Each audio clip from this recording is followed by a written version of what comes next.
The government will repay a record of 1.6 trillion pesos in debts next year, the highest annual debt servicing amount in history, or 29.8% of the proposed budget for 2023.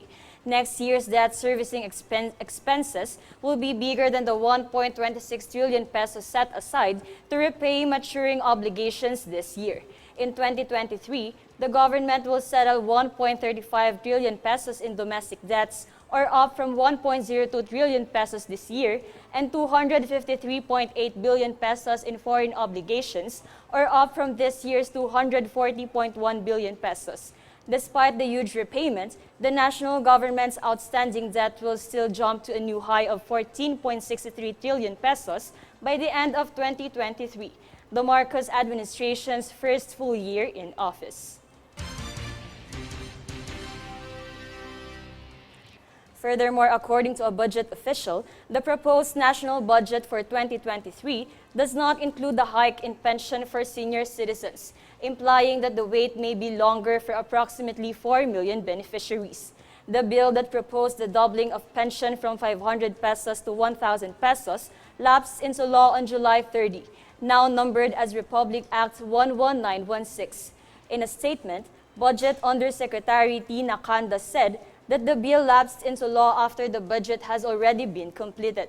Thus, it was not included in the budget. Meanwhile, Finance Secretary Benjamin Diokno expressed that the pension hike will cost the government around 50 billion pesos.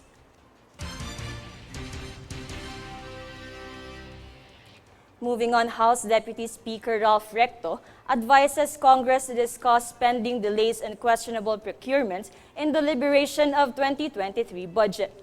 JC Ogaire has the full report. House Deputy Speaker Ralph Recto recommended that the 19th Congress examine expenditure delays and dubious procurement during discussions on 2023 budget. According to Recto, the issue with public spending is not budget authorization or when Congress approved the budget, but rather budget execution or how the agencies use the funds allocated to them. He added that the budget should be used for the right thing at the right time by the right organization at the right price. Specifically, he was referring to the practice of having unobligated funds and procuring fiascos, particularly the purchases made through the procurement service of the Department of Budget and Management or PSDBM and the Philippine International Trading Corp or PITC. Both PSDBM and PITC have been dragged into controversy due to procurement issues. Just recently, the Commission on Audit or COA flagged DepEd's purchase through the PSDBM of 2.4 billion pesos worth of outdated but pricey laptops intended for teachers conducting online classes. Meanwhile, COA also flagged the PITC several times.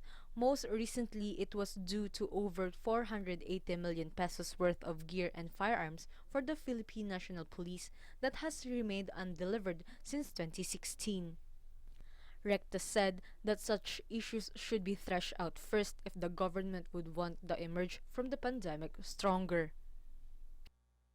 For Golden Nation Network, this is JC Ogaire.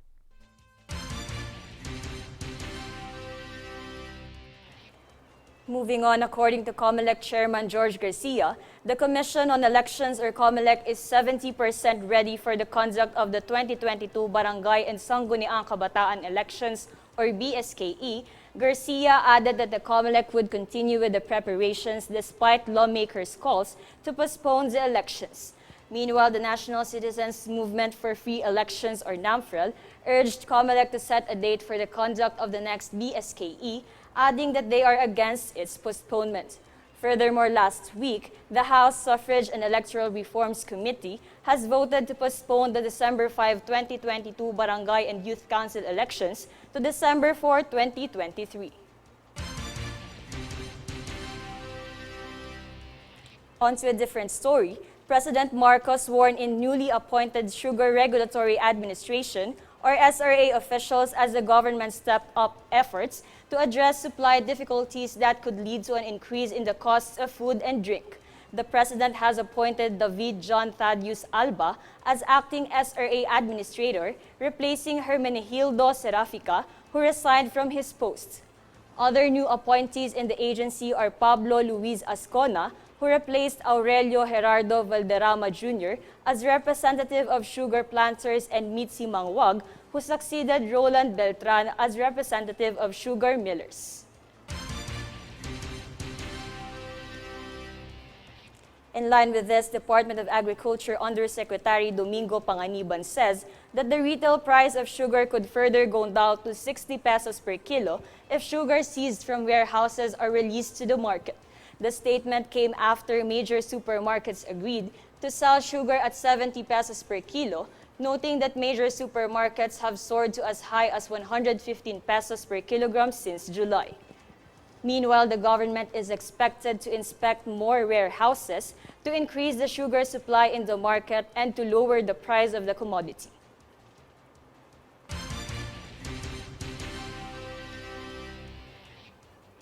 On to other developments, the Overseas Worker Welfare Administration or OWA has distributed cash aid to returning female overseas Filipino workers or OFWs who were victims of illegal recruitment. Natalie Danganan fills us in with the details.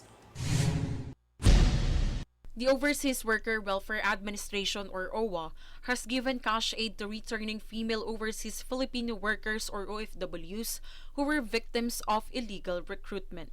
According to OWA, its National Reintegration Center or NRCO for OFWs distributed 10,000 pesos per OFW. In a statement, NRCO Director Dindi Tan said the cash distribution is part of the Balik Pinay Balik Hanap Buhay or BPBH program, which was started in 2011. The program aims to assist female OFW returnees in starting and operating self-employment ventures. Furthermore, priority is given to women OFWs who are victims of violence, illegal recruitment, human trafficking, and displaced women household service workers. Meanwhile, the OWA Welfare Region Office 3 released a check with 10,000 pesos each or a total of 250,000 pesos cash assistance to 25 beneficiaries under the BPBH and the OWA's Livelihood Development Assistance Program or LDAP. According to Falcone V. Miller, OWA RWO 3 Regional Director, the recipients were Filipino domestic workers from various host countries, each with their own story of hardship and difficulty working abroad. Miller also directed NRCO Region 3 to assist the beneficiaries with the documentation process. For Golden Nation Network, this is Natalie Danganan.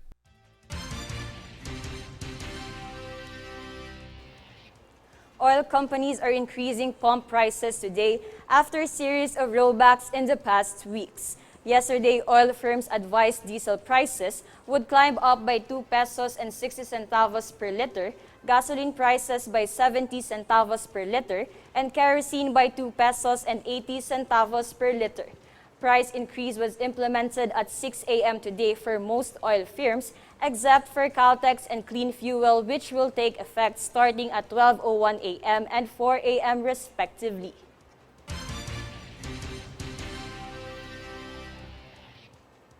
Up next, a news force.